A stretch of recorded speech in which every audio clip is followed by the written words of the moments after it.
voulais dire rayonnage, bureau, collectivité. Vous voyez comme quoi, de temps en temps, il faut se pencher effectivement sur les entreprises. Et pour moi, c'était quelque chose de très important. Ça coïncide donc avec les 25 ans de Franck.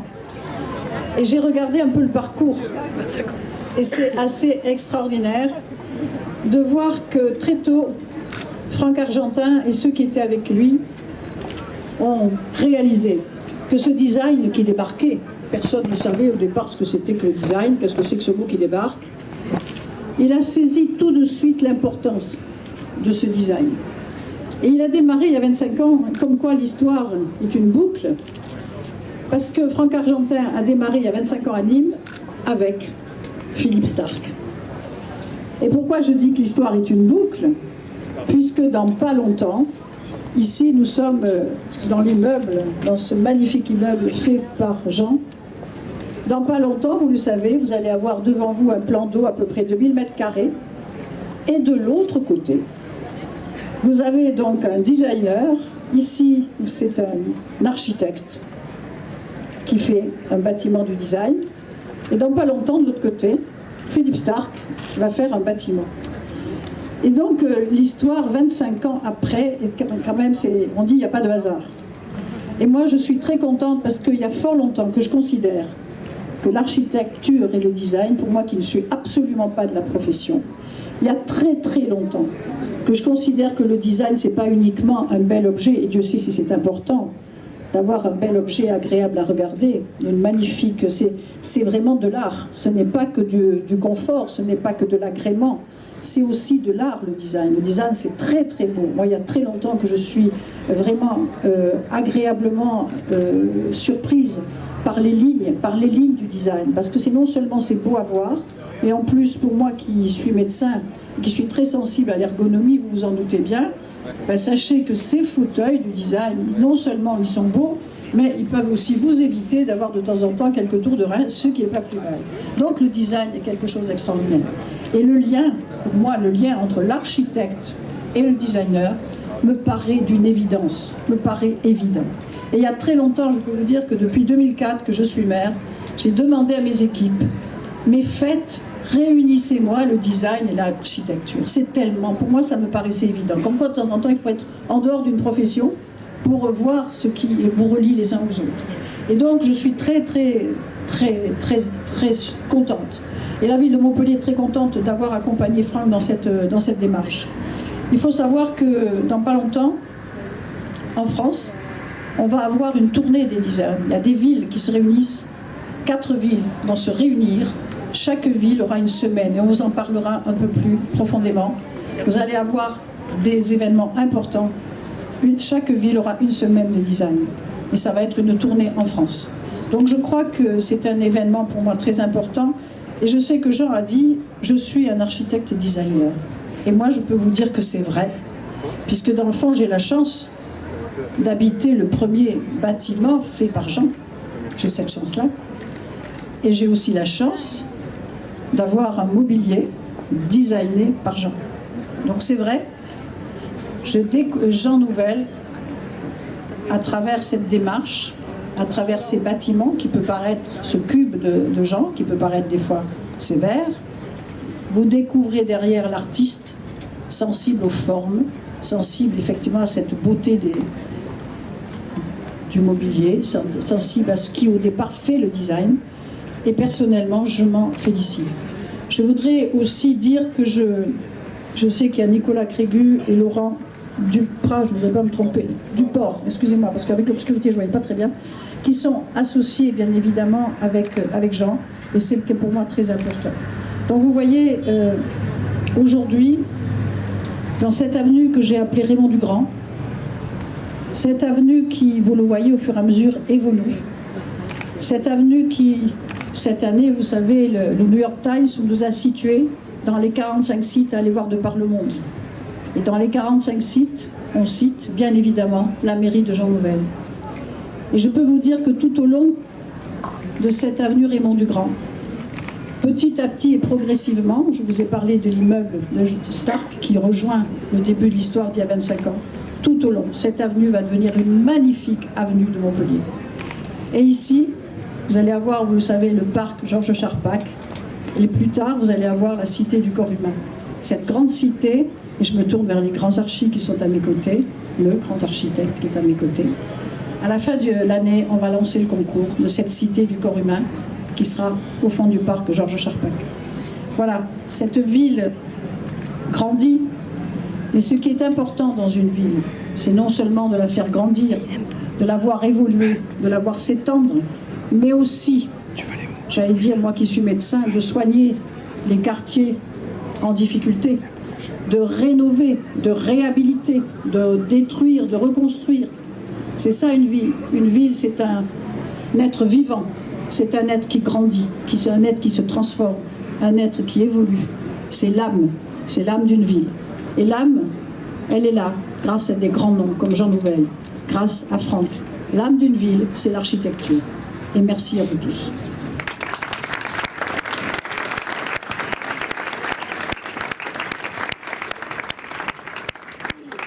Merci Madame Mandron pour votre accueil. C'est un projet pour moi qui date de plus d'une dizaine d'années. Et aujourd'hui, c'est un rêve éveillé que je vis parce que d'abord, j'ai une relation d'amitié avec Jean depuis 15 ans, au moins. Et j'ai une très grande admiration pour Jean Nouvel. Et pour moi, j'ai une reconnaissance éternelle qui n'est plus acceptée de faire ce bâtiment aujourd'hui. C'est un peu ému, je suis désolé. C'est un bâtiment pour moi aussi qui fera date dans l'histoire du design de l'architecture parce que c'est deux passions qui me dévorent tous les jours. Donc je suis heureux aujourd'hui de pouvoir avoir les deux passions qui vivent ensemble. Et je voulais aussi remercier Jean d'avoir accepté de dessiner le mobilier du restaurant parce que ça boucle le design et l'architecture. Je voulais avoir une pensée toute particulière pour ton assistante et mon amie Charlotte, qui a été toujours là à tous les moments pour faire passer les bons messages. Je tenais aussi à remercier Madame le maire et tous ses services, la CERM, Monsieur Thierry Lager, Sylvie Ferraud, Pascal Marion, qui nous ont aidés à tous les moments du parcours pour s'installer ici. Donc on est le premier commerce d'une avenue, donc pour nous c'était important de marquer l'empreinte et donc vous nous avez aidés à tous les moments. Je voulais aussi avoir une pensée émue pour Georges Frêche, parce que je pense que c'est lui qui a à une époque pensé à ce quartier. Donc voilà, je voulais dire un mot sur Georges Frêche. C'est un bâtiment que je souhaitais, en termes d'éclairage de nuit, avoir un bel éclairage. Donc je voulais aussi remercier Yann Kersalé qui est parmi nous ce soir, qui a fait toute la mise en lumière du bâtiment.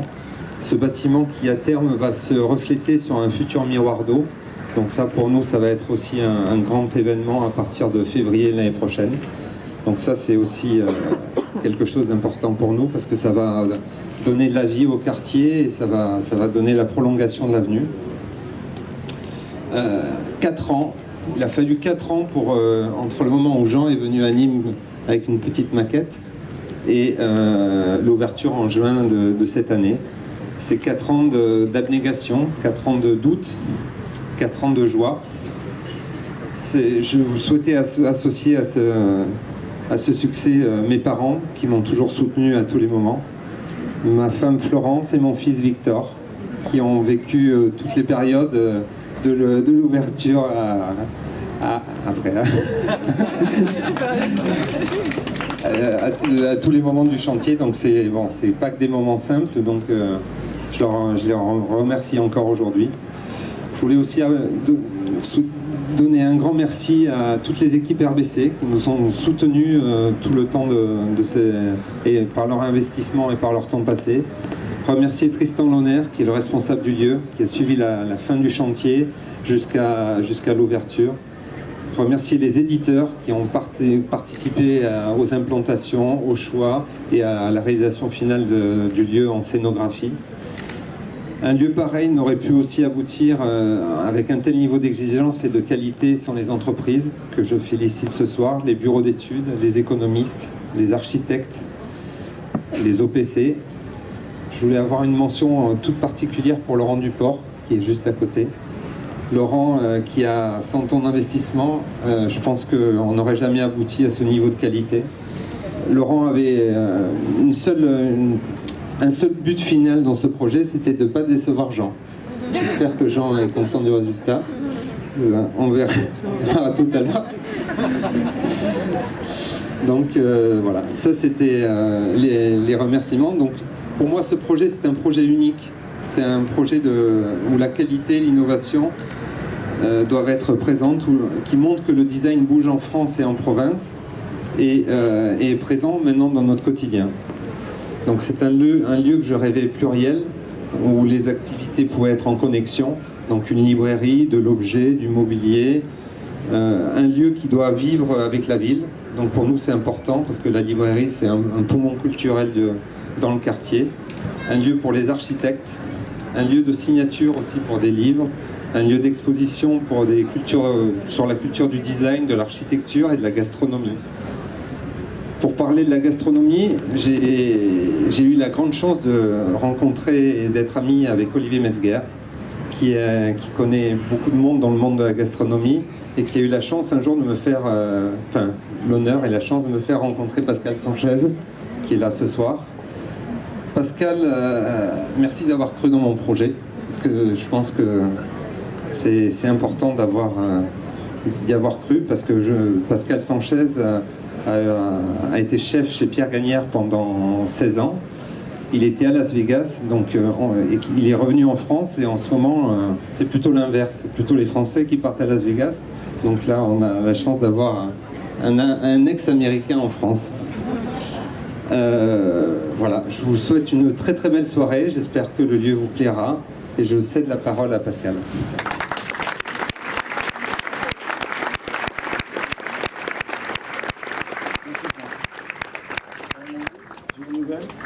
Franck Argentin, quel honneur, messieurs, dames. Merci, welcome, on va dire à Las Vegas. Quel honneur ce soir et quel enthousiasme de vous tous vous voir. Vraiment, je vous remercie, ça me touche. Pour moi, c'est le début d'une nouvelle aventure, c'est le début d'une nouvelle vie. Le nom du restaurant est dédié au prénom de notre fille, Mia.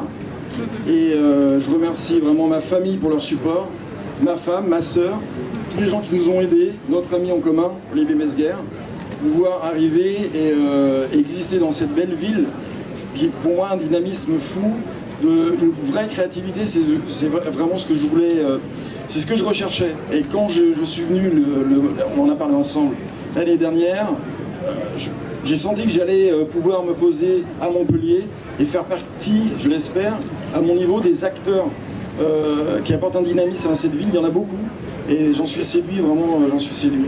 Et aussi, quelle chance, quel bonheur d'être dans un immeuble unique, extraordinaire, signé Jean Nouvel, un restaurant à qui je dois rendre honneur, et donc ça c'est vraiment ma fierté. Voilà. Et je suis ravi de travailler. Pour moi, après 16 ans de voyage, il fallait absolument, je trouve, une région, une ville, comme je l'ai dit, et des produits. Donc je suis curieux des produits, je suis gourmand, ça peut se voir, gourmet aussi. Donc il fallait effectivement, je trouve, une vraie gourmandise un petit peu soyeuse et ronde, et faire plaisir à tout le monde, et ma foi, avec une terrasse extraordinaire aussi, effectivement avec le miroir d'eau qui va arriver très bientôt. Merci Madame le maire et vos collaborateurs. Et on va tout faire pour que tout se passe bien, et avec beaucoup de plein de bonnes choses. Merci beaucoup. Bonsoir.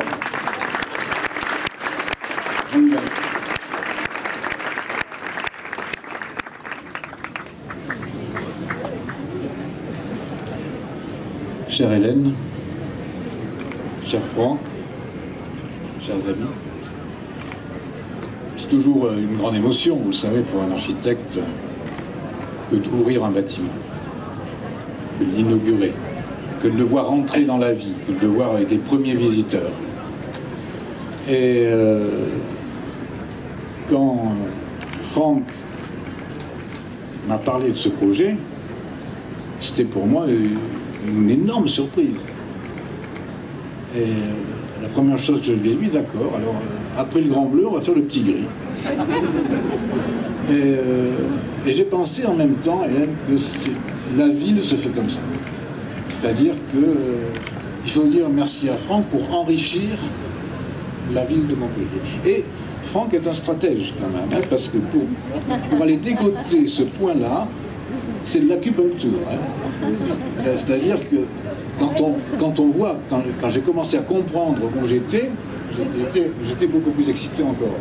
Et quand j'ai vu vraiment le projet urbain, avec en particulier ce grand parc qui est dessiné par Michel Desvignes, quand j'ai compris donc comment la grande terrasse, qui va être, je crois, un lieu montpelliérain en soi, un lieu de vie, c'est un projet d'urbanité aussi, c'est pas uniquement un projet urbain. Hein, et je dis aussi, c'est un petit grand magasin. Dans les grands magasins, il y a différents rayons, il y a différentes activités. Ici, on ne vend pas uniquement des meubles, on va manger, c'est bien, boire, c'est bien, c'est pas mal. On va lire ou aller chercher ce qui est à lire, on va acheter des accessoires, tout ce qui est lié à la maison, des meubles pour dedans, pour dehors, donc c'est vraiment un lieu dans lequel on va venir et revenir pour des raisons assez différentes, et je crois qu'avec cette grande terrasse qui sera en liaison avec le parc, qui sera en liaison avec cet énorme espace central et ce boulevard, il y a ici un spot absolument unique. Et je crois que tous les quartiers comme ça ont besoin de lieux de rencontre. Et je crois qu'ici, que les lieux de rencontre soient liés à l'extérieur, c'est vraiment une chose très urbaine dans le sens urbain. Alors, ensuite, ce bâtiment, effectivement, pour un architecte qui fait du design, parce que Hélène, j'ai quand même dit que je n'étais pas un designer, mais un architecte qui fait du design. Parce qu'il y a une culture dans l'architecture, une culture du design d'architecte qui est liée au grand maître moderne, et c'est quelquefois une attitude un tout petit peu différente. Donc c'est cette attitude que j'ai essayé de mettre en exergue ici. Mais c'est une machine à montrer ici. Et quand on montre les choses, c'est vrai pour un musée aussi, il ne faut pas trop exister. Il faut exister, mais pas trop exister. C'est pour ça que le bâtiment est relativement sobre. C'est pour ça qu'il est gris. Et c'est pour ça que les couleurs les plus nettes sont réservées. Les brillances, il est gris, il est plutôt mat. C'est vrai aussi pour certains musées que j'ai faits, comme l'Institut du monde arabe par exemple, où l'intérieur est gris, ou d'autres qui sont plutôt neutres comme ça. Et le caractère du bâtiment, par contre, doit être un caractère en liaison avec sa fonction et avec ce qu'il peut apporter à la ville. Excusez-moi, je me suis éloigné avec ce qu'il peut apporter à la ville. Et j'ai voulu donc que ce bâtiment commercial dise ce qu'il fait, affiche ce qu'il dit, et en même temps soit mystérieux quand même. C'est-à-dire que quand on le regarde, depuis ici, on n'est pas envahi par les objets, ce n'est pas une grande vitrine, et c'est un paradoxe. Parce que sur les façades, sur le parc, sur la place, sur le place et sur les autres immeubles, il y a les signes du commerce.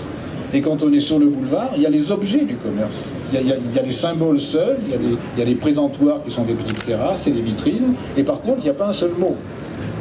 Bon, donc c'est ce genre d'attitude qui crée peut-être le désir d'aller le visiter. Alors ensuite, il y a une stratégie de monstration qui est particulière, puisque c'est la première fois qu'on fait un immeuble de 8 étages en 12 mètres de haut. C'est-à-dire qu'on coupe les étages par deux, en gros. Et quand on est sur un niveau, on regarde un trou qui est en face, dans lequel il y a un grand ascenseur d'ailleurs, quelques escaliers, et on voit 2 niveaux en face. Donc en fait, on est toujours face à 2 planchers, 2 vitrines, en somme, 2 vitrines sans verre, où on regarde sur toute la longueur tout ce qui est présenté. Donc je crois que c'est la première typologie, c'est la première fois, je crois, qu'un immeuble a été fait sur une typologie aussi simpliste. En fait, ce sont des étagères. Dans quelle étagère? C'est une histoire bien connue l'histoire dans les mots français. Sur ces 8 étagères sont montrés les objets, les meubles. On découvre le restaurant, on voit la librairie, on voit toujours que ce qui se passe en face, et parce qu'on le voit, parce que c'est loin, parce qu'on le surplombe, etc., on a envie d'y aller. Plus peut-être que si on avait des niveaux fermés où on prend un escalier, un ascenseur, etc. etc. Donc c'est ça. Et c'est ensuite un jeu évidemment avec la ville. C'est-à-dire que vous verrez quand vous êtes là-haut, il y a des grandes fenêtres très très longues dans lesquelles se découpent les lettres et on voit l'horizon. Et par contre, de l'autre côté, on voit largement l'arbre, le parc très très lointain avec des cadrages beaucoup plus larges. Donc c'est un immeuble qui a essayé de prendre ce qu'il pouvait attraper, ce qu'il pouvait attraper autour de lui et de créer cette interrogation, ce désir de venir le visiter de temps en temps, parce que comme on ne voit pas exactement ce qu'il y a dedans, on va aller dedans aussi pour voir un peu plus si ça a changé, si ça n'a pas changé, on va voir une petite chose de l'extérieur et on va aller ailleurs. Voilà, donc ce petit projet, petit relativement, mais pas tant que ça, ce petit gris, je dis qu'il est petit parce qu'il y a l'autre là-bas. Il est en dialogue avec l'autre, on le voit déjà, on le voit l'autre là-bas. Le grand bleu est toujours là, et le grand bleu et le petit gris se dialoguent finalement. Et tous les deux sont, pour Montpellier, des lieux de rencontre. Je voulais dire un grand merci à mon partenaire, à qui je vais demander de monter ici, et je vais vous demander de l'applaudir, parce que cet immeuble ne serait jamais ce qu'il est sans Laurent. C'est un duo. Hein, j'ai fait quelques dessins comme ça, on en avait discuté, on a fait quelques plans, puis après il a fallu le fabriquer dans des conditions qui sont toujours exigeantes, en termes techniques. C'est simple, mais pas toujours. Et il y a les exigences habituelles qui sont celles d'une économie stricte et d'une fonctionnalité certaine. Et si cet immeuble a ses qualités, ce que je crois, c'est à Laurent qu'il le doit. Donc merci à tous. Et allez vous promener. Et achetez, surtout achetez. Hein. Et mangez, des fois. Juste Jean, je peux te demander une dernière chose, si tu veux bien signer le bâtiment.